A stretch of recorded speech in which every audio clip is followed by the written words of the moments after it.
ហាញបងប្អូននៅខ្សែក្រវ៉ាត់ក្បាលរូអន្ត្រីចាខ្សែប្រភេទខ្សែស្បែកគោណាបងប្អូនណាចាខ្សែនេះមាន3ពណ៌ណាបងប្អូននាងខ្ញុំដាប់អក្សរខ្មែរនៅលើកតុយបងដែលចង់បាននៅអក្សរខ្មែរអាចមើលនៅក្នុងវីដេអូនេះក៏បានមើលក្នុងនាងខ្ញុំថតជាស្លឹកក៏មានដែរណាបងប្អូនណាហើយក្បាលមានច្រើនម៉ូដបងប្អូនក្បាលមានរូបផែនទីខ្មែរយើងរូបអក្សរខ្មែរចារូបអង្គរវត្តក៏មានហើយរូបក្បាលឥន្ទ្រីក៏មានហើយក្បាលរូបក្បាលកពើក្បាលយីហោនិយាយរួមនាងខ្ញុំបានថតជាស្លឹកអញ្ចឹងបងដែលចង់បានយកទៅលក់បន្តអាចទំនាក់ទំនងមកเพจនាងខ្ញុំបានចា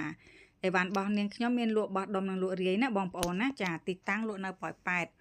ហើយក្បាលដែលនាងខ្ញុំបានបញ្ជាក់អញ្ចឹងប្រភេទក្បាលអូតូខ្សែក៏ខ្សែអូតូខ្សែចាស់រុនក៏មានដែរណាបងប្អូនណាអញ្ចឹងបើបងចង់បានអាចយកទៅលក់បន្តអាចទំនាក់ទំនងមកเพจនាងខ្ញុំបានអីវ៉ាន់នាងខ្ញុំមានលក់បោះដុំនិងលក់រាយផ្ញើបានគ្រប់25ខេត្តក្រុងទាំងអស់ណាបងប្អូនណា